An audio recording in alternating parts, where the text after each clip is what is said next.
Bienvenidos a otro directo con Ainhoa Corrales, que hoy vamos a tratar el tema de la gordofobia en la sanidad, tras el vídeo que hemos visto de una chica que no sé su nombre, pero se ha viralizado muchísimo este vídeo. Aquí tenemos a Ainhoa. Hola, aceptar. Hola Alexandra, Luis, todos los que estáis entrando, bienvenidos. A ver, hola. ¡Ay, compi! ¿Qué tal? Hola, desde Praga, ¿no? Se me quedaba que no conseguía, no me saltaba el directo. Digo, ¿qué está pasando? Y no sé, no sabía si era por la conexión a internet o por qué. Bueno, hola Paula, buenas tardes a todos. Bueno, estaba comentando que tenemos un temazo como todas las semanas y vamos a hablar de la gordofobia en la sanidad, fruto del vídeo que se hizo muy viral de esta chica que tiene el pelo verde, azul, turquesa o color indefinido. Una chica que estaba pues pasándolo muy mal, contando su experiencia de toda su vida y luego pues un caso muy concreto en la sanidad pública cuando fue a pedir ayuda y grabó la conversación de una doctora y una enfermera. Entonces, a mí me mandaron este vídeo, como 5 personas me enviaron el vídeo para saber mi opinión. El otro día di brevemente mi opinión en Stories y luego Ainhoa y yo estuvimos hablando porque, bueno, pues es un tema que Ainhoa lo conoce muy bien como médico que ha sido de la Seguridad Social y hemos pensado que es un buen tema para tratar. Por un lado, la gordofobia y por otro lado, lo que es el concepto de la sanidad pública y esa gordofobia que se estaba denunciando en ese vídeo. Mm. Entonces, lo que yo dije en esos stories es, eh, también hay que tener empatía hacia esa doctora y esa enfermera porque no tienen la preparación para ayudar a esa chica para lo que ella necesitaba, ¿no? Ella estaba llorando en la grabación, pues ella estaba muy mal, diciendo, es que me estáis diciendo que tengo que adelgazar, no entiendo esto que tiene que ver, yo lo que necesito, no sé si estaba pidiendo medicación psiquiátrica o algo así, y, y entonces estaba denunciando el comportamiento de esta doctora y esta enfermera. Yo escuché la conversación y ahora te paso a ti palabra, Ainhoa, para que des tu punto de vista como médico, como doctora y médico de la sanidad pública, para contar un poco qué situación existe y luego ya podemos un poco hablar del concepto global que tenemos, no Mm. solamente en la sanidad. Claro, a ver, yo creo que es interesante reflexionar sobre el concepto de que existe, independientemente de la profesión, gente que es más profesional o que se ha preocupado, voy a decirlo mejor de esta manera, que se ha preocupado de mejorar o completar la formación que ha recibido en la profesión que tenga, como si uno es jardinero, carpintero, electricista, dependiente, lo que sea, ¿no? Y hay personas pues que a lo mejor se han quedado con la formación básica de programa oficial, el ABC que nos enseñan y hacer las cosas pues siguiendo siempre protocolo, protocolo y protocolo, ¿no? Entonces, hay que partir de la base y esto no es romper lanzas a favor de nadie, esto es un hecho para que la gente lo sepa por quien lo desconozca, que a nosotros no nos forman ni en la salud ni con un concepto holístico de la persona. Tanto es así que yo recuerdo siendo estudiante, es decir, sin haber acabado todavía la carrera, que a mí me impactaba profundamente referirme a los pacientes por el número de habitación o por la patología y no por el nombre de la persona, porque creo que aunque sea un mecanismo que nos han vendido a los médicos en la formación, que es una especie de mecanismo de defensa para que tú puedas seguir ejerciendo tu profesión, porque si no, el contacto emocional pues te podría secuestrar, entre comillas, e incapacitarte para desarrollar tu profesión, eso no es verdad, pero eso es lo que nos cuentan. Eh, una cosa no quita la otra. Yo puedo trabajarme mi asertividad, mi empatía, el estar en contacto con el paciente y con la familia y no llevármelo al terreno personal como si la persona con la que trato fuese un familiar directo, lo que no significa que no le vaya a prestar la misma atención y los mismos cuidados, ¿no? Pero no nos enseñan, esta parte no te la enseñan en la carrera. En Sin la embargo, en carrera cuando... psicología sí. En psicología sí, porque en psicología precisamente necesitas esa empatía, ¿no? Y yo Eso es. muchas veces que he conocido a psicólogos y les digo, ¿cómo lo haces para no interiorizar toda esa negatividad de paciente tras paciente que cada uno te está contando una parte dramática de su vida.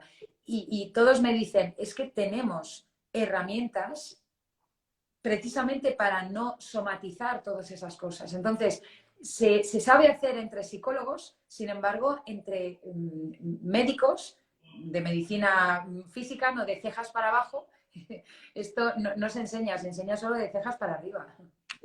No se enseña y es más, socialmente, y esto yo creo que a nadie sorprende, socialmente está súper demonizada la medicina que tiene que ver de cejas para arriba, ¿no? Todavía sigue habiendo un gran tabú a nivel social que se manifiesta en otras áreas en cuanto a las patologías de la mente. La mente gobierna y crea al cuerpo, con lo cual debería de ser a lo que más atención le prestásemos. Y es que si la mente no funciona, es irrelevante lo que haga el corazón, lo que haga el estómago o lo que hagan los riñones, porque si la mente no funciona va a terminar teniendo una repercusión en el resto de organismos controlados por la mente. Es como si yo sé que el motor del coche, que es lo que le hace funcionar, no va bien, pero me centro en el piloto del intermitente que no luce.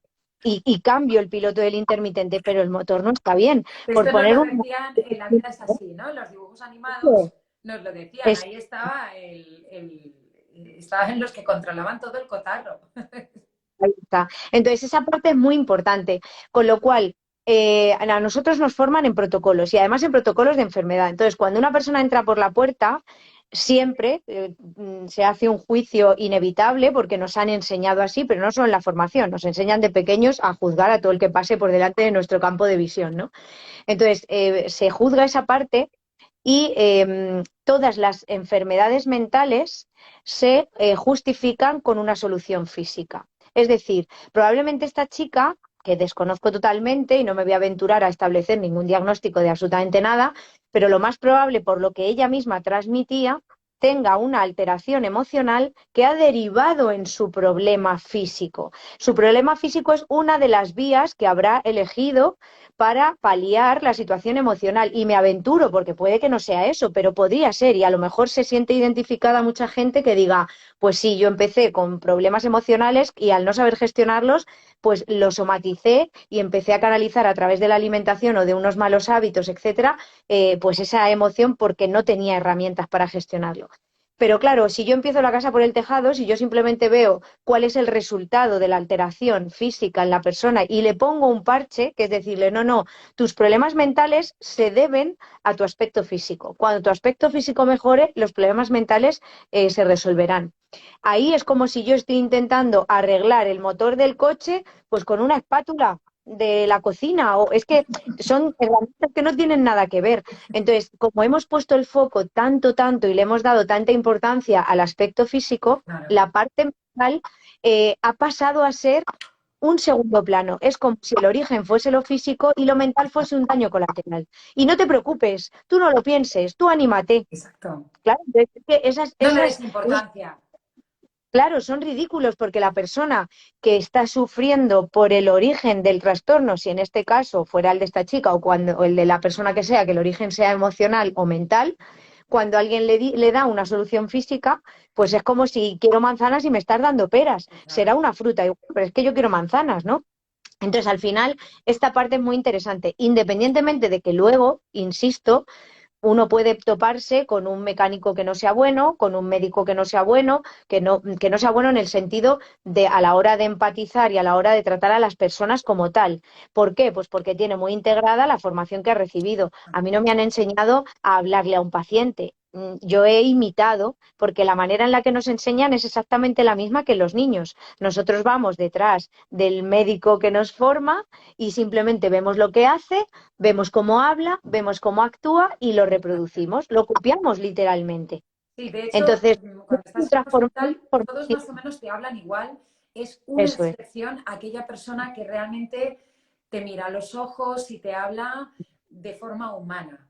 Mm, Yo que he estado mucho en hospitales, aparte del aspecto en general, que esto lo hemos comentado mucho con Marina, ¿no? sí, Este aspecto ya frío, que dices, tal. de aquí hay enfermedad, o sea, todo es metálico, el ambiente, el aspecto, la manera en la que te cambian las sábanas, por ejemplo, casi eres como una mercancía, como un número, ¿no?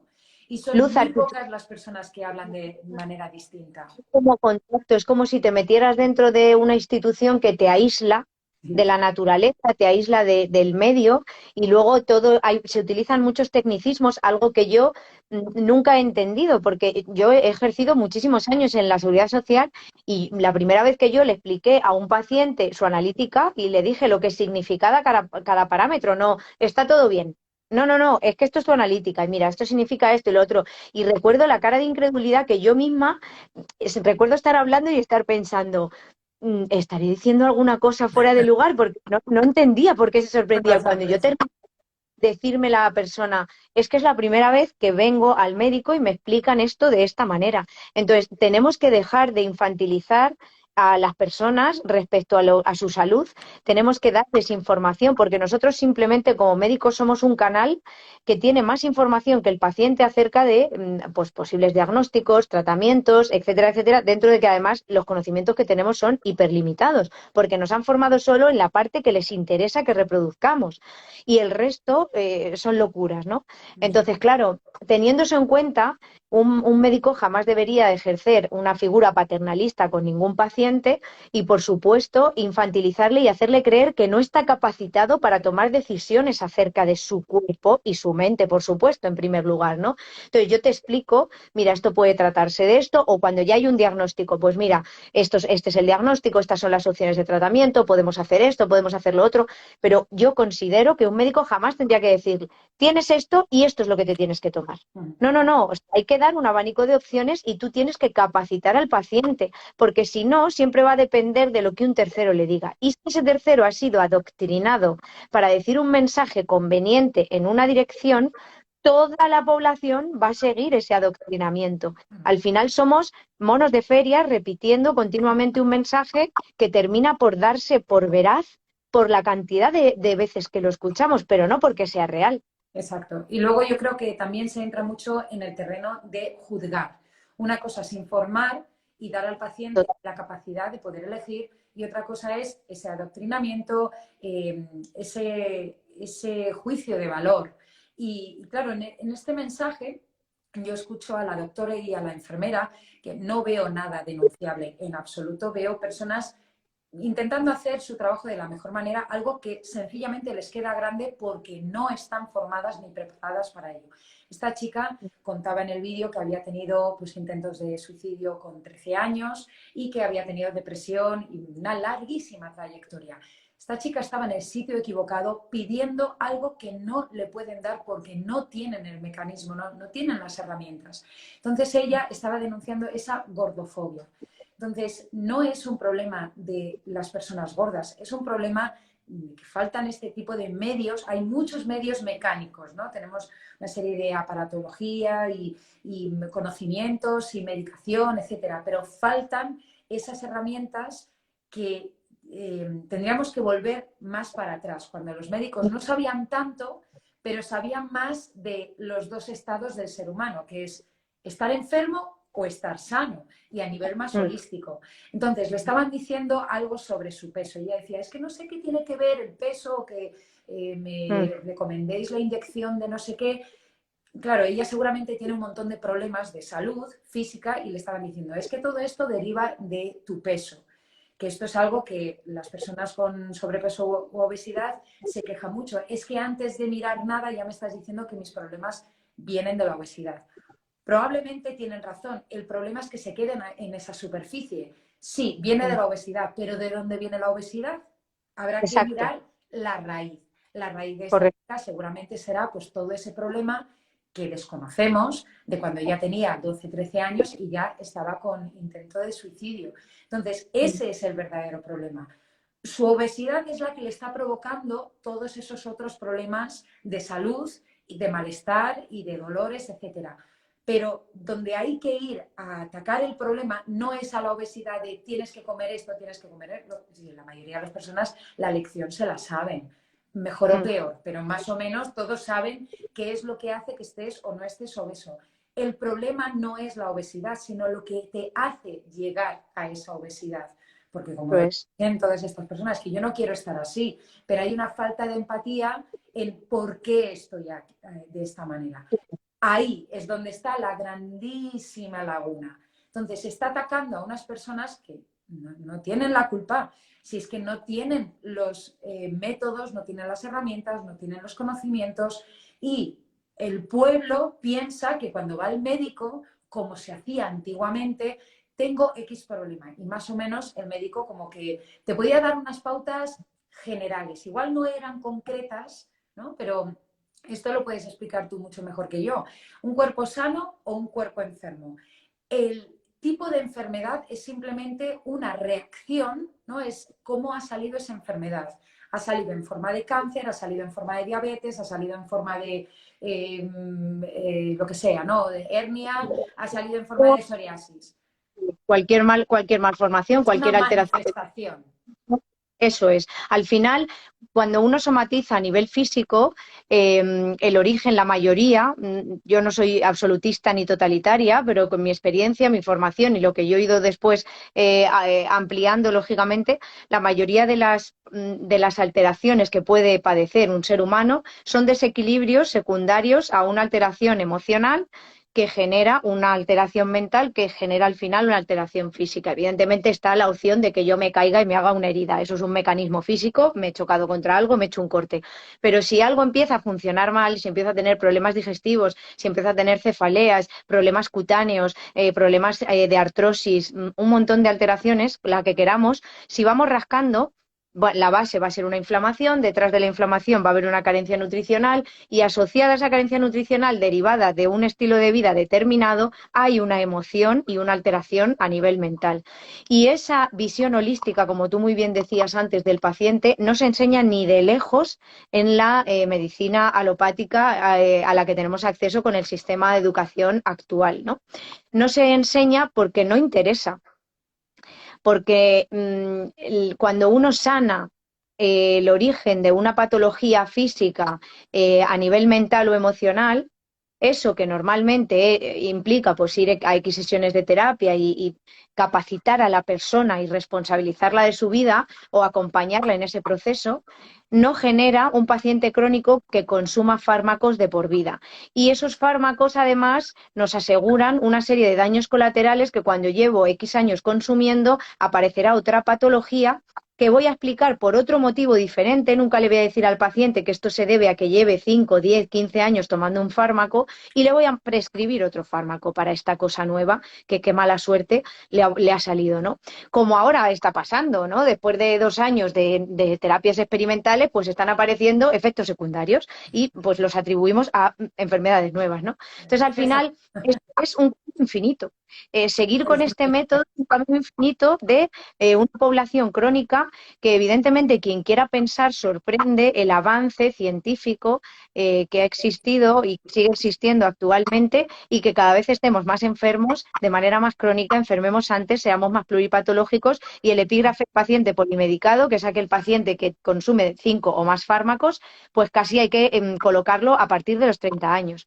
Entonces, es muy importante entender esta parte y entender que efectivamente esta chica pues ha ido al centro de salud, ha ido pues como víctima de este sistema a que otra persona le diga lo que tiene que hacer o le derive y ha ido a un sitio equivocado porque no tiene efectivamente esas herramientas. Pero es que aunque hubiera dado con un profesional que hubiera identificado que necesita ir al psicólogo o al psiquiatra si fuese el caso, la demora de la asistencia, el acceso que te da el Sistema Nacional de Salud a los profesionales que sí están algo más formados en lo que a patología mental o emocional puede referirse, es tan precario que una persona tenga un problema emocional o mental y tenga que esperar 6 meses, en el mejor de los casos, para que vaya a una primera consulta que requiere una continuidad semanal o quincenal y hasta otros 3 o 4 meses después no le puedan volver a ver otra vez, es cuanto menos lamentable. Yo aquí lo que invito a la gente es a que piense por qué.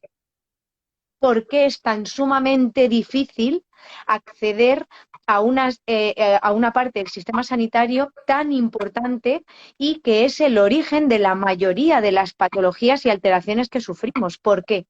Exacto, exacto. Si es que al final es lo que tú decías, es convertirnos en adictos a un sistema. Entonces, para X enfermedad tienes X medicamento, para otra enfermedad tienes otro medicamento y así sucesivamente, como tú dices, hasta el infinito. Sin embargo, si se diesen pautas sencillas desde casa y sin tener que acudir a ninguna consulta, todas esas personas con distintas patologías al menos mejorarían. No vamos a hablar de sanar, ¿vale? Pero podrían mejorar. Mismamente el efecto placebo y efecto nocebo que hemos hablado muchas veces. Se conoce el poder de la mente. No es algo de gurús, no es algo de gente alternativa ni de hippies. No, no, que es que lo contempla la ciencia, que lo utilizan médicos, hospitales, farmacología. Se utiliza. Dinos para qué lo utilizan, Ainhoa. El efecto placebo, o sea, ¿en qué se utiliza? El efecto placebo lo que intenta demostrar es el poder de la mente. Al final, súper resumido para que la gente lo entienda. Como en el momento en el que yo creo que lo que estoy tomando es realmente lo que me va a sanar, es la creencia la que me sana. Y esto lo Porque las hace para personas comprobar la eficacia de un medicamento.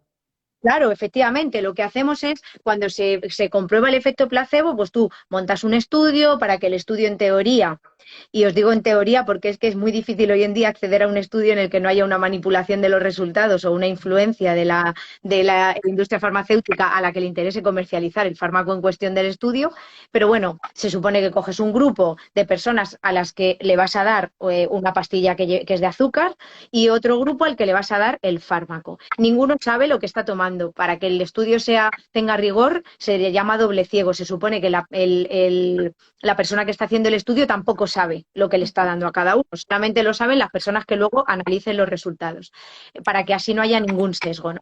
Y entonces, cuando tú analizas los resultados, te das cuenta que en un porcentaje altísimo de fármacos que luego han sido comercializados, el resultado de mejoría en el grupo placebo que estaba recibiendo una pastilla de azúcar era muy similar, si no en algunos casos incluso superior, el efecto al del fármaco en sí, y aún así el fármaco se comercializa. Y además se le vende a la gente como esto es la panacea, esto es lo que te va a resolver todos tus problemas. Y se ignora Entonces, completamente el hecho de que una persona, a través del convencimiento de estar tomando algo que le va a sanar, consigue sanar. eso Fíjate es, el grandísimo poder que tenemos, la grandísima independencia, y esto cómo se claro, calla, ¿no? claro. Pasa completamente desapercibido y el efecto placebo lo conoce todo el mundo, en mayor o menor Todo el medida, pero todos sabemos lo que es. Y sin No, no, embargo, la gente ignora esa capacidad que tenemos. lo ignora y es más, voy a ser más realista todavía. No solo es que se ignore a sabiendas a nivel comunidad científica el efecto placebo, sino que con lo que se comercializa es con el efecto nocebo. Existe una cosa que se llama iatrogenia psicológica, que es que yo cojo y te digo, Ramsey, ten cuidado porque me están viniendo un montón de casos a la consulta de personas que tienen. Y ahora te hago una lista, un checklist de síntomas. Y te los pongo como muy peligrosos porque cuando esto está apareciendo estamos viendo que el diagnóstico es X y la esperanza de vida es tal. Y el pronóstico es cuál. Entonces yo te he dado un montón de información estando tú sana, sin necesidad de nada, y ahora al día siguiente, a los 2 días, a la semana, si no tú, alguna persona de tu entorno, tiene alguno de esos síntomas que si los miras por separado están presentes en prácticamente todas las enfermedades, pero que yo los he relacionado conscientemente entre sí para que tu mente, como ha almacenado esa información, en cuanto vea una similitud con el discurso que yo he introducido voluntariamente, genere la realidad que yo te he contado, que para ti no era una realidad, pero yo la he puesto en tu realidad al contártela. A eso se le llama iatrogenia psicológica. Yo te preparo para que tú crees la enfermedad que yo quiero que crees. Y al crearla y al estar rodeándote de ella, lo convierto en real para ti. Entonces, ¿Cómo nos suena esto, no? ¿Cómo nos suena de estar repitiéndonos síntomas que muchos decíamos, bueno, estos son los síntomas de toda la vida de Dios, ¿sabes? Y de repente, pues esto se ha magnificado y a la más mínima, uy, es que no huelo bien, ¿no? Y, hombre, no hueles bien como siempre, ¿no? Porque tienes mocos y por lo tanto al no poder respirar bien, pues ahí. Pero ya te están claro, repitiendo constantemente y si tú lo tienes, estás contando los días que te quedan de vida. correcto. Y además te hablo de pronóstico. Si tienes este síntoma y te dura más de este tiempo, ojo, tienes que ir al especialista, porque cada vez nos especializamos estamos más, ¿no? Para que la visión no sea holística y sea más por partes, todo más mecánico, todo más, ¿no? Entonces, La ojo, porque ramificación. es peligroso, claro, a lo mejor esto ya se te queda de por vida, igual esto ya no se te quita. Entonces, eso se llama iatrogenia psicológica. Yo voy sugestionándote y voy continuamente repitiendo el mensaje. Y luego, curiosamente, da la casualidad, que ya sabemos que no existen, que enciendes la tele y de pronto la batería de síntomas vuelven a estar ahí. O la radio, o tu vecino, y entonces al final terminas tu cuerpo como emocionalmente existe un impacto porque tú has visualizado un peligro, porque yo he hecho que tú creas que eso es así, el cuerpo se desequilibra. El mayor miedo es el miedo a la muerte. El Y miedo. eso es con lo que se está especializando, ¿no? Y ese es el efecto nocebo. Cuando yo creo que estoy enferma, y de esto ha habido muchísimos casos también publicados, yo creo que estoy enferma por un error diagnóstico o porque me lo creo y me da igual, llego a desconfiar de los médicos y entro en un bucle y mi cuerpo realmente termina manifestando la enfermedad, pero porque yo creo que eso es así. Y ha habido casos incluso, ya lo hemos comentado en algún directo, de pacientes que han recibido un diagnóstico erróneo de una semana de vida por un cáncer terminal estando sanos y han fallecido a la semana y estaban sanos. Entonces, esto no es una cosa aislada que, bueno, pues como cuando pasan las cosas guays son milagros y cuando pasan las cosas malas era la evolución normal de la vida. Es que la gente no se da cuenta de esto, yo me sorprende un montón, pero en verdad es porque el discurso en el que estamos continuamente sometidos es el de atención, que al girar están los virus esperándote. Atención, que al girar las bacterias van a salir al acecho. Cual show de Truman, pero con los microorganismos, ¿no? Esto es una locura, porque si tú vives permanentemente alerta, aparte de que a nivel bioquímico, pues cortisol a tope y un montón de neurotransmisores del estrés a tope, impides eso, simplemente esa idea impide a tu cuerpo recuperar el equilibrio. Mira lo que Entonces, nos solo el dice pensamiento Paula aquí. Mira, dice, la hace años de situación. pequeña quería que volviera mi madre a una reunión. La llamé y la dije que tenía fiebre. Pues al final de esa noche comencé a tener fiebre. Claro, es así. Y muchas veces, a veces habremos escuchado, eso es el karma, eso es que por mentir no sé cuánto. No, no, o sea, quitaros el tema de los castigos de la cabeza, quitaros el tema de la culpa. Cuando yo creo en algo, si lo creo de verdad, creer no es que yo lo piense, ¿vale? Que aquí me he encontrado con mucha gente que me dice, o sea que si yo ahora mismo pienso que mañana me va a tocar la lotería, me toca, vamos a ver, yo creo que todo el mundo está entendiendo de lo que estamos hablando, Bueno, ¿no? este es el comienzo del libro de Bruce Lipton, lo que dice, una cosa es pensarlo y otra cosa es creerlo e interiorizarlo. ¿No? Así Bueno, es. pues voy a pensar, venga, voy a pensar que me voy a sanar, voy a pensar, estoy pensando que voy a sanar, que voy a sanar. Esta persona lo está diciendo, lo está verbalizando y es un pensamiento totalmente superficial. Pues tener la creencia es vibrar con cada rincón de tu cuerpo, tener la convicción plena, igual que nadie se cuestiona que hay aire suficiente para respirar, en cada momento nadie se cuestiona, oye, a lo mejor dentro de un Se segundo acaba. respiro, lo das por hecho, entonces tú no vives con la sensación de ahogarte. Exacto. Cuando vives con la sensación de ahogarte, porque normalmente hay alguna alteración que no has sanado y se ha materializado ahí por la relación que sea con eso, ¿no?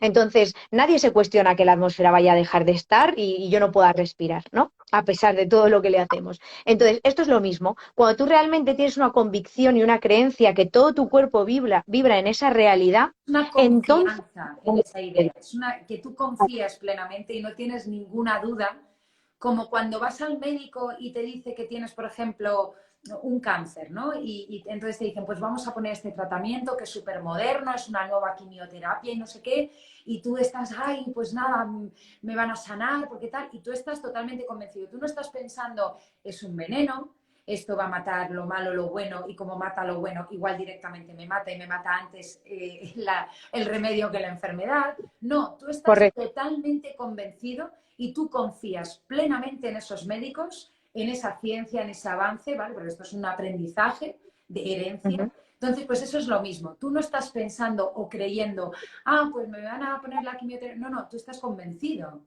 Estás totalmente convencido y tú vas con plena confianza y sales hasta contento.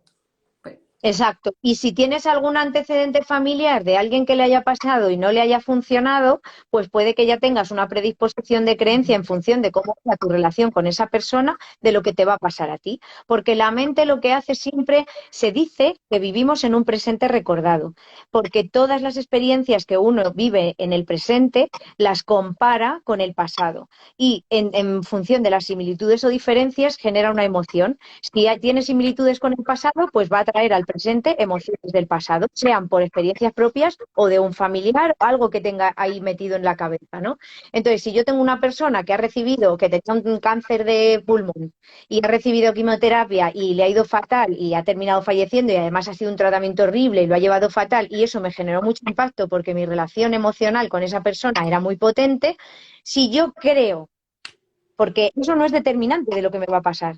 Lo determinante de lo que me pasa es en lo que yo crea. Si yo creo que eso mismo es lo que me va a pasar a mí, es lo que me va a pasar a mí. Y da exactamente igual que haga 40 años, que la quimioterapia haya avanzado, que me den otra alternativa, da lo mismo, porque yo ya creo eso. Y eso es lo que voy a crear. Ahí Y esto está es la cuesta. diferencia de cuando vemos que a una persona le ha funcionado, a otra no. Uno que dice, Sí, pues este tan joven y tan sano y deportista, y sin embargo a mi abuelo con 85 le funcionó súper bien y tal, y cosas que parecen cosas de la suerte. Y no, no, la no, no hay nada que ocurra ni por buena suerte, ni por mala suerte, ni porque eres bueno, ni porque eres malo. Siempre hay una exacto. explicación. Exacto, esa parte es muy importante, sobre todo la gente que entiende esto y que entiende que tener pues un apoyo emocional en cualquier cosa en nuestra vida, no hace falta que sea solo en los momentos graves, es esencial, porque de hecho una de las cosas que más cronifica y enferma a los pacientes es aislarlos del núcleo familiar. Uh -huh. ¿Qué ha pasado además ahora? ¿Por qué se ha acentuado más? Porque venimos de 2 años de aislarnos voluntariamente. Es que es la primera vez en la historia que se aísla a un paciente sano. Y esto no tiene ninguna explicación ni ninguna justificación médica. Una persona que está Entonces, perfectamente y entonces simplemente porque hay algo externo que no tiene nada que ver contigo, te dice, estás enfermo y puedes matar al resto de las personas. Y entonces te hay. correcto, Y se ha normalizado, se ha extendido y la gente incluso hacía bromas sobre esto, ¿no? Esto también es interesante, el tema de esa infantilización de la que hablamos siempre, el no ser capaz de autodiagnosticarnos. Hace poco una exacto. persona me preguntó sobre mi vesícula, que cómo lo había superado, etcétera. Y entonces ya, cuando le digo que estoy fenomenal y le explico cómo estoy fenomenal, me dice, pero tú te has hecho pruebas para saber que tienes bien la vesícula. Digo, ¿qué prueba quieres? No sé cuántos años que no me duele, que no tengo cólicos, que no tengo malas digestiones. ¿Qué prueba? O sea, tú necesitas el papel que te diga, usted tiene la vesícula bien, no se la vamos a sacar. Y a ella le sorprendía mucho y me dijo que en una semana se había hecho, creo que 4 ecografías o 4 pruebas o algo así. Mm, Esto es a donde nos llevan. No se trata mm, de tener hipocondria o ser una persona más nerviosa o más desconfiada. Es que esto es lo que se está creando en toda la sociedad. Lo raro es tener esa seguridad de decir, estoy bien, porque no me duele, porque estoy bien, porque tengo energía, porque no me duele después de comer. ¿Qué más necesito? ¿Qué me va a decir otra persona? No, es que te hacen con la máquina. Bueno, las máquinas fallan. Lo que no falla es cómo yo me siento. ¿Quién va a saber Y mejor sobre, que yo cómo me siento? claro, y sobre todo es muy importante entender que las personas que ponen una fe ciega externamente y sobre todo en una máquina, en este caso, por decirlo de alguna manera, en cualquier proceso diagnóstico que no sea la persona, que sea artificial, está valorando el estado en ese momento. O sea, yo es que esto creo que es súper importante que la gente lo entienda. Si yo me miro la glucemia y me hago un test rápido, si yo miro, me hago cualquier test, el test que queráis elegir, si yo me hago una ecografía, si yo me hago una resonancia, me va a decir cómo está mi cuerpo en ese momento. Pero yo no puedo estar sometiéndome a radiaciones y a test cada 3 segundos. Yo sigo con vida y cada momento que mis células respiran y hacen su función puede modificarse respecto de ese momento. Entonces, Exacto. se ha generado una falsa sensación de seguridad asociada a pruebas diagnósticas que lo único que son capaces es de identificar alteraciones a partir de un determinado rango en función de cómo hayan sido configuradas por el ser humano. Que una máquina no pueda detectar una alteración no significa que no esté. Exacto, Es exacto. súper importante, porque Claro, si yo pongo en un laboratorio, voy a poner para que se entienda, yo pongo en una máquina del laboratorio el rango de normalidad de los niveles de hemoglobina para saber si hay anemia o no hay anemia. Pero yo tengo que meter manualmente este dato. Y aquí se ha generado controversia porque a lo largo de los años, por ejemplo, con el colesterol, pues ha ido bajando. El rango de normalidad del colesterol ha ido bajando. ¿Por qué? Porque si lo que se considera colesterol normal es 300, como lo era hace menos de 50 años, y yo lo bajo a 200, pues hay millones de personas que desde 200 al 300 ahora ya no están en rango de normalidad y necesitan consumir un fármaco. Y esto a la gente le cuesta mucho trabajo aceptar que el único motivo de hacer esto sea el económico. Entonces empiezan a buscar, no, porque claro, cada vez se sabe más, entonces se estarán dando cuenta que en verdad es mucho menos peligroso el nivel 200 de colesterol. Yo he hablado con muchísimos cardiólogos que además me han asegurado y me han demostrado un montón de artículos en los que hay publicaciones que dicen que los niveles de colesterol en los que se mantiene a los pacientes que han tenido un accidente cardiovascular, pues un infarto o un trombo o lo que sea, son peligrosos porque son tan bajos que la función protectora que tiene el colesterol para el cuerpo no la puede ejercer el cuerpo y entonces el cuerpo se vuelve más vulnerable. exacto, exacto. Entonces, esto es muy importante que la gente entienda que hay como una delgada línea roja que en verdad no está trazada puramente con un interés de salud Claro. y que se cruza pues en función de los intereses de la industria farmacéutica. Y da una Vamos a ver si falsa sensación de protección, porque yo he hablado con muchas personas que me dicen, mira, yo tengo obesidad, pero yo me hago análisis y es que estoy perfecta. claro, es que hay muchas situaciones del cuerpo que pueden no generar una alteración analíticamente evidenciable En hoy. esas analíticas, porque claro, hay que recalcar que no te lo sacan todo. Por ejemplo, la famosa B12, que tanto se Exacto. pregunta a los veganos, no os podéis ni imaginar la cantidad de personas que comen de todo que tienen carencia de B12. Pero es que cuando tú te haces una analítica, no, salvo que tú pidas la B12 y digas, oye, mira, yo es que soy vegana y quiero saber en qué niveles estoy, no te lo van a sacar. ¿Qué te sacan? El calcio, las proteínas, el colesterol, el ácido úrico, estas cosas. Es que es muy, muy, pues eso, te da una falsa sensación de protección. Yo conozco un caso directo de una persona que se hizo una analítica y todo estaba perfecto, no tenía nada, ningún asterisco. Oye, pues poco tiempo después resulta que tenía un cáncer, porque Mm. siguieron investigando porque empezó a encontrarse mal y resulta que encontraron un cáncer, pero ya tuvieron que ir a buscar algo Es porque en las específico. analíticas no Claro, aparecía. eso Entonces, es muy olvidaros de, importante. me voy a hacer un chequeo. El chequeo Exacto. os lo estáis haciendo vosotros todos los días. No digo que la gente Aprender. no vaya al médico, no digo que no vayan a hacerse revisiones. Esto es algo cada uno tiene que decidir. Yo ya tomé mi decisión hace ya unos años, pero cada uno es libre de hacer lo que quieran. Pero no os quedéis simplemente, si vais a haceros un chequeo porque queréis y os sentís más seguros, vale, pero no os quedéis en eso porque es totalmente superficial. Si tienes obesidad y te salen bien los niveles, es totalmente infantil que digas, da igual que tenga obesidad, es que tiene que haber todo tipo de cuerpos y yo estoy fenomenal. Te estás engañando a ti mismo, o sea, no, no estás fenomenal. Sobre todo porque hay algunas patologías que para que den una alteración analítica ya tiene que haber una afectación importante. Algunos órganos, para que analíticamente se salgan de los patrones de normalidad, ya tiene que haber una afectación grave para que analíticamente den la cara. El colesterol igual sale, pero igual una alteración de la función renal, por poner un ejemplo, por un tumor, tarda mucho en alterarse el perfil renal hasta cifras que uno se ponga a buscar otra cosa, pero antes de que eso pase, lo que sí que tenemos son síntomas. Es lo que Entonces, te iba a deberíamos, decir, es imposible que no lo notes. exacto, educar en la salud a las personas y enseñarles a eh, volver a Usar observar el su cuerpo. cuerpo. sentir su cuerpo, a poder analizar lo que tienen y a dejar de normalizarlo. No es normal tener estreñimiento, no es normal que te duele la cabeza, no es normal tener insomnio, no es normal tener reflujo, no, no es normal. Eso ya es una Entonces, señal de que no estás bien.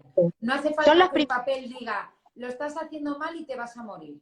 Pero sí, sí, claro. si ya te está hablando tu cuerpo. Exacto. Y yo me he encontrado en consulta un montón de gente que a lo mejor ha venido a hacerse lo que dices tú, ¿no? El chequeo, la típica analítica, y la analítica era normal dentro de los parámetros que hay metidos en el laboratorio, y yo preguntarle a la persona, ¿por qué has venido? Aparte por el control anual, ¿tienes algún síntoma? Y a lo mejor llevar 3, 4, 5 meses con ardor, con reflujo, pero bueno, me tomo una pastilla para esto, la que sea, y se me quita. Entonces, no solo no nos enseñan a escuchar nuestro cuerpo, sino que lo que nos enseñan es el efecto nocebo.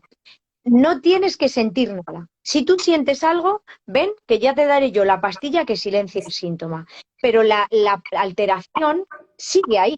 Si yo silencio el reflujo, pero no veo cuál es el origen de que yo tenga reflujo, terminaré teniendo una úlcera. Y después necesitaré más medicación. O luego a lo mejor necesito una cirugía. Y a lo mejor me dejan un fármaco de por vida cuyo consumo sea asociado, por ejemplo, con la demencia a partir de los 10, 20 o 30 años de consumo.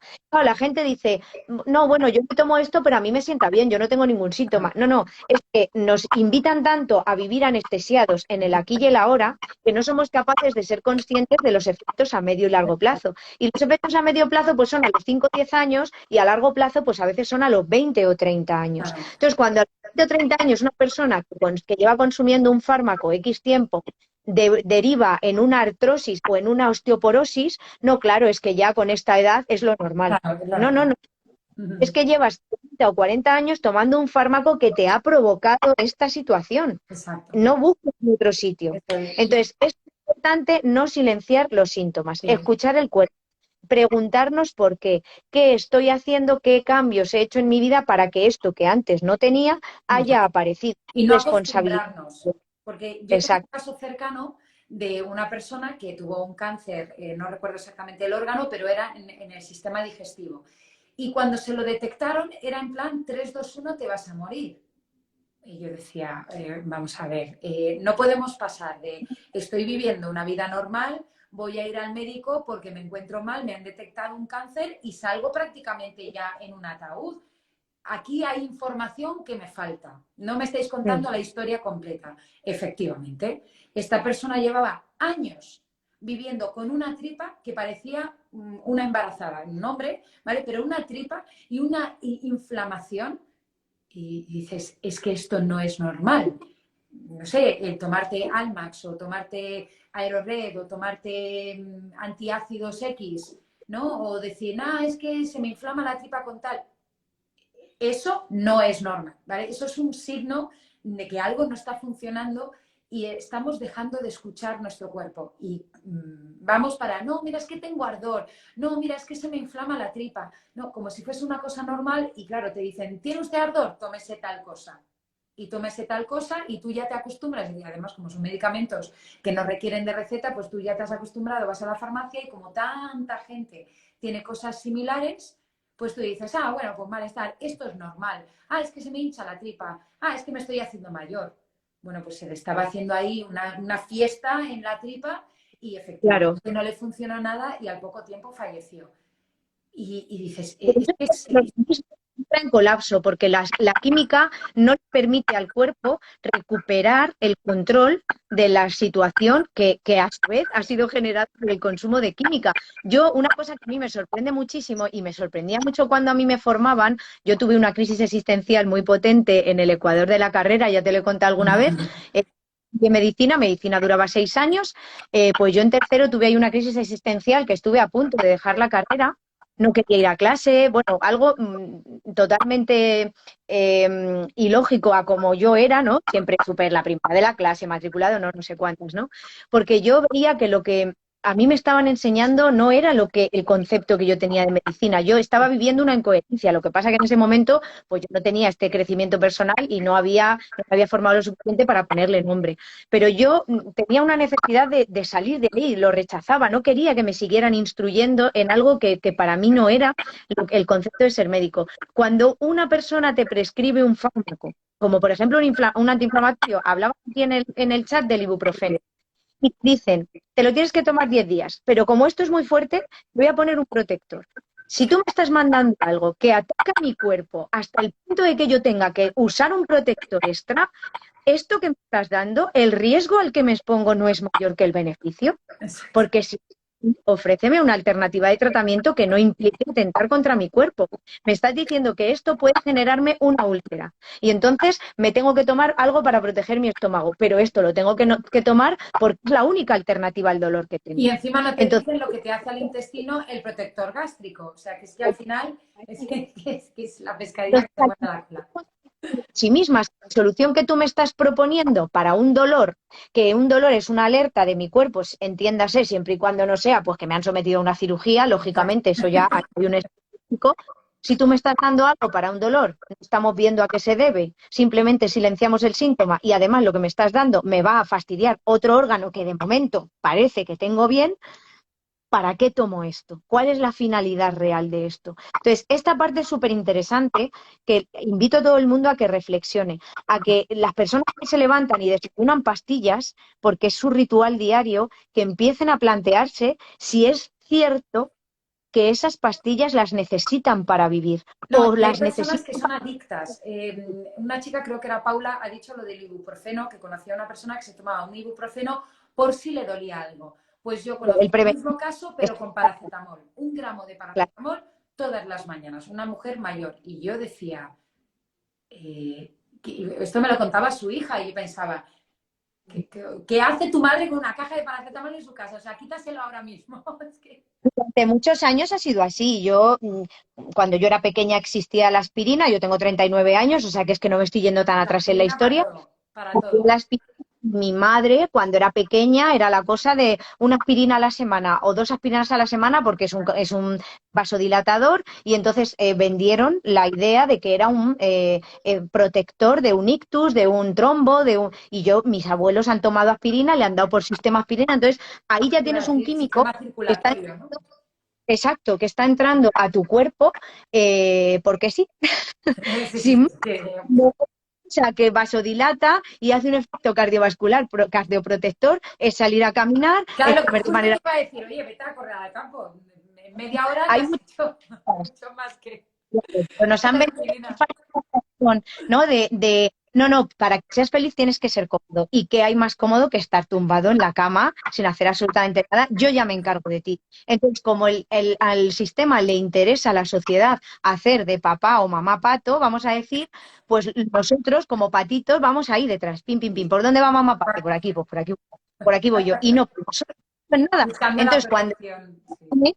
nos vamos a ir al patito feo cuando sale el cisne, que es el que de pequeño a lo mejor no encaja, el que dice, uff, esto de tener que ir todos en línea recta, yo es que fíjate qué camino hay por ahí, ¿por qué tengo que ir por este? Si es que este es el que a mí me gusta. Y empieza a salirse un poco de el camino marcado, pues ese es el que señalamos. ¿Cómo es el cuento del patito feo? Sí, luego será un cisne, porque le permiten seguir viviendo, pero mientras tanto es el patito negro o marrón o la oveja negra, que no importa, el que se sale, el que abuchean al que no quieren, y eso es un cuento que nosotros tenemos aquí. Exacto. Entonces yo creo que si yo me salgo del redil, nadie me va a querer, me van a señalar, me van Me a voy a quedar insultar, solo. Exacto. Y entonces, ¿qué hago? Bueno, pues más vale malo conocido. Y así nos va, si es que al final es esto. Entonces, de verdad que no hace falta que un médico te diga si estás bien o mal. Tú cómo te sientes Exacto. y tú qué cosas haces en tu día para potenciar tu salud. Si es que es así de simple. Si no haces nada para potenciar tu salud, a lo mejor hoy te encuentras bien, pero probablemente mañana, pues tu cuerpo empieza a decirte, oye, necesito un poquito Y de lo que digo ayuda, yo ¿no? siempre, dentro de 20 o 30 años tendrás las mismas ganas de vivir que ahora. O sea, según va pasando los años, no se te quitan las ganas de vivir ni estás preparado para morirte. Aunque tengas 100 años, no estás preparado para morirte porque eso es una adaptación que a la que no estamos preparados. Entonces, es como, bueno, pues ya llegará. No, cuando llegue, vas a querer seguir viviendo igual. Y es que esto no lo tenemos en absoluto asimilado. Se da por hecho que cuando llegues a cierta edad vas a tener, pues eso, la osteoporosis, la artrosis, el cáncer, vas a estar encorvado, vas a ir con el taca-taca. Pero eso vuelve a la genia psicológica. Si yo te dibujo el panorama de envejecimiento como la decrepitud mayor del ser humano, ¿quién quiere llegar a Zombieland? Nadie quiere llegar a Zombieland. Pero claro, es que esa realidad no tiene por qué ser la única. Exacto. Pero si yo trino para que tú veas que disfruta del momento, vive ahora, date todos los caprichos que quieran, disfrazando el atentar contra tu cuerpo y tu salud de capricho, pues Aprovecha, claro, aprovecha. claro, si tú te crees eso, pues claro, efectivamente, a partir de los 30, 40 empiezas a enfermar, empiezas a tomar medicación crónica y ¿cómo llegas a los 70? Hecho una pena, pero si entiendes que esa realidad y esa visión no es la única y que existen muchas más y depende de lo que tú quieras, eso es lo que va a suceder en lo que tú creas y de lo que tú hagas, si te responsabilizas de tu vida, podemos cambiar el guión de la película y dejar de ser zombies hoy para seguir empeorando y llegar a esa decrepitud, ¿no? Y hay Entonces, una esa es idea de que importante. la forma en la que llegas es cuestión de suerte y de genética. Porque todos hemos conocido a personas que tienen 65 y parece que tienen 150. Y personas que tienen 87 y que todavía tienen vitalidad y viven independientes y están fenomenal y con buena actitud. No es suerte y tampoco es genética. Puedes tener una predisposición, pero todo depende de cómo vivas tu vida antes. Mm, Y al exacto. final pues tenemos esa idea preconcebida, ¿no? Esa Exacto. infantilización y esa iatrogenia, claro, Sí, sí. psicológica y médica. Porque Yo, esa persona que se está tomando todos los días un ibuprofeno, ya te digo yo que bien, lo que se dice bien no va a llegar a la vejez. no, está clarísimo. Y hay una frase que leí yo hace poco que me ha gustado mucho, que es el victimismo de la herencia, ¿no? Porque si la herencia es buena, ¿no? Ojos azules, 1,90 m, ¡buah! Es que esto es hereditario, qué guay, ¿no? Nos sentimos súper orgullosos. Pero cuando la herencia es la de un cáncer o la de artrosis o la de la enfermedad que sea, pues vivimos en el victimismo de la herencia. Total, como mi madre, mi bisabuela, mi abuela, mi madre han tenido esto y yo también lo voy a tener, pues de perdidos al río. ¿Qué hago? Que eso aparezca encima más temprano, porque como no me estoy cuidando, el tener genéticamente una predisposición es, yo lo comparo siempre como las teclas de un piano. La genética son las teclas de un piano. Depende de la que tú toques y la tecla sigue estando. Yo tengo el do, el re, el mi, el fa, los tengo todos. Ahora, según lo que toques, sale una melodía o sale otra. Exacto. Ahora, ¿de qué depende que yo pulse una tecla u otra? De mi estilo de vida, de la epigenética. Que yo tenga todas las teclas del piano no significa que tenga que pasar obligatoriamente por todas. No Exacto. significa. Y que tenga que pulsar las mismas que pulsó mi madre o que pulsó mi abuelo. No, Sí, porque luego lo depende de tengo las ahí. interferencias. No es lo mismo el que fuma que el que lleva una vida sedentaria o el que lo hace todo, ¿no? Y fuma, bebe, vida sedentaria, obesidad, etcétera. Entonces, claro, depende de esas teclas. Y Y además, aún, yo siempre y digo, aún aunque esté convencido de que es la genética, ¿no será que si tú te cuidas llegará más tarde? y aún cuidándote, el poder de la creencia es infinito, es alucinante, porque mucha gente, yo me he encontrado con mucha gente en la consulta que me dice, bueno, pues es que mi abuelo ha fumado toda la vida y se murió con 100 y pico años. Para empezar, el tabaco que se fumaba tu abuelo no es el que te fumas tú hoy, que no te quepa la menor duda. O Exacto. sea, la química que tiene el tabaco que venden hoy no es ni de lejos la de tu abuelo. Eso es lo primero que hay que saber. Y lo segundo, ¿cómo era el estilo de vida de tu abuelo? ¿Qué otras cosas hacían que pudiera contrarrestarse el daño que era mucho menor del tabaco en ese momento que el del tabaco químico Solamente de el ahora? estrés que tenemos hoy en día que no tenían antes. El cadmio Correcto. que tiene hoy en día el tabaco y no tenía antiguamente. La carga nutricional que tenían los alimentos de nuestros abuelos, que hemos perdido un porcentaje altísimo, incluso los que Y intentamos comer súper limpio, súper sano. hemos perdido nutrientes y hemos metido química. Y Exacto. eso cuenta. Y pesticidas, el aire que respiramos, el agua que bebemos, la tierra que está tan contaminada de los alimentos. Bueno, si hablamos de los animales ya, de tema piensos y corticoides, hormonas, antibióticos y un larguísimo, etcétera. los disruptores endocrinos, con lo que nos estamos poniendo en la piel. Brutal. Es que es un no parar, es que es un no parar. Estamos echando Todo. lotería, es en plan, dame todo lo que tengas. Tin, tin, tin, tin. Exacto. ¿Cómo no te va a tocar? Sí, bastante bien Es estamos. por eso la visión holística, ya no solo del profesional de la salud, como persona, tú revisas todo lo que tú haces en tu vida. Todas las cosas que tú pones dentro de tu cuerpo, incluso en tu mente, las ideas, los pensamientos, las creencias, los hábitos, lo que dices tú, los disruptores endocrinos, pues los desodorantes, las cremas, todo lo que tú te aplicas, todo lo que tú haces a tu cuerpo, todo suma, todo cuenta, Bueno, cada cosa. Por y el eso, permanente el, cortisol que tenemos del miedo, miedo, miedo, estás viendo la televisión, miedo, miedo, miedo, no vamos a tener gas, sube la luz, sube no sé qué, ahora baja la luz, suben los casos de no sé cuántos, ahora viene un mono que va a matarnos a todos, luego no sé qué. Esto también no lo tenían nuestros abuelos. Nuestros abuelos, bisabuelos vivían al aire libre, vivían de una manera mucho más natural, no tenían estrés, no estaban tan pendientes, no tenían una constante dopamina, no teníamos,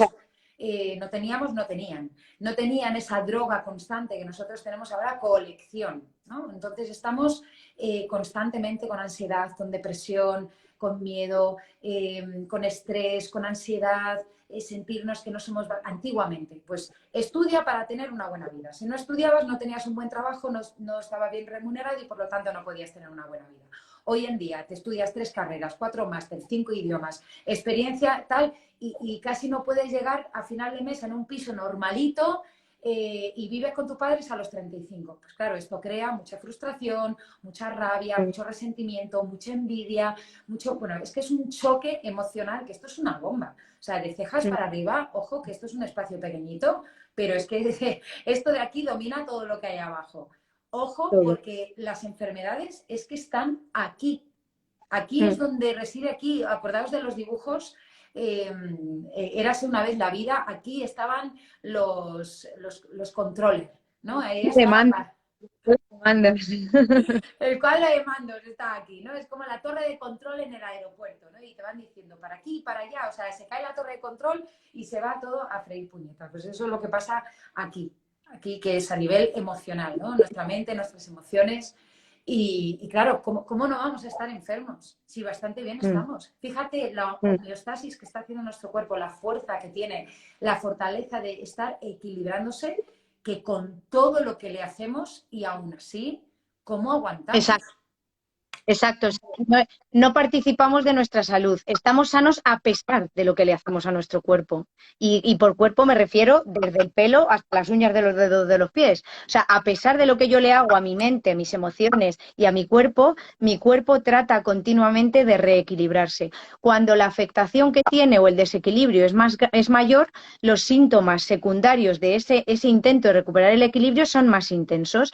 Pero si yo entiendo que ese síntoma no me va a matar, y que está ahí para que mi cuerpo pueda recuperarse y participo de esa recuperación, si me está pidiendo descansar, descanso, si me está pidiendo beber líquido, bebo líquido, hablo de agua, claro, o sea, si me está pidiendo alimentación sana, se la doy, si me está pidiendo relajarme, me relajo, si yo le doy a mi cuerpo lo que necesita, mi cuerpo se va a regular. Y no tengo que vivir cada desequilibrio como una amenaza, sino como un intento de recuperar ese desequilibrio, y mi trabajo debería de estar focalizado en intentar identificar qué me ha desequilibrado y por qué. No cómo. Cómo da igual. Luego ya llegaremos al cómo, pero primero qué y por qué. Esta parte es la que te hace vivir en el presente. Cuando hablamos de nuestros abuelos, pues no tenían tantos inputs de información a lo largo del día que les decían lo que les estaba pasando. Es que pones la tele y te sientes cansado, eso es que te pasa esto. Y esto otro. Tú, seas el ser humano que seas. Y entonces, esto se llama iatrogenia. Esto es la iatrogenia psicológica. Yo veo la tele y me lo ponen con dibujitos y con unas musiquitas y unos colorines súper chulis y digo, sí, sí, sí, pues sí, eso lo tengo yo. Me lo voy a comprar. Y automáticamente, ¿por qué? Porque me estás diciendo, esta eres tú y esta es la solución. Exacto, Y la además gente... te dicen, solucionalo de manera fácil. Exacto, fácil, rápido, Barato. al alcance del mundo, súper barato.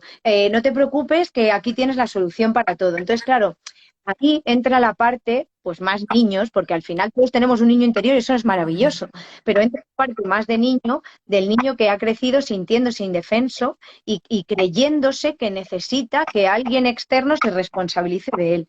Y así nos pasa, cuando ese alguien externo te dice, uy, ahora lo que hay que hacer es esto, porque si no, fíjate que mal te va a ir, pum, pum, pum, pum, vamos todos ahí. Ahora toca esto otro, que ahora no sé, pum, pum, pum, pum, y así. Y Eso. así, y ese es el motivo de que estemos también viviendo pasivamente muchas situaciones de las que hay, que nos han enseñado que, bueno, pues si es lo que hay que resignarse, hay que adaptarse, hay que arrimar el Es lo que hombro, nos ha tocado. claro, hay que contribuir a arrimar el hombro, porque tu ayuda es súper necesaria, porque yo estoy cuidando de ti y ahora necesito que tú des un poco de Pongas de tu tu parte, porque parte. lo hago yo por ti. Bueno, Entonces nos quedan termina 20 sentir, segundos. ¡ay, ay, que 20 necesitamos más! que ¡Ay! necesitamos una parte B, una parte 2. Es que lo estoy viendo y digo, ay, Dios mío. Nada, ya está, ya está. Ha sido un placer como siempre. Como Muchísimas siempre, gracias igualmente. Un por beso haber para estado. ti.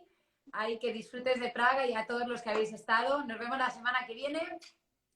Un beso enorme.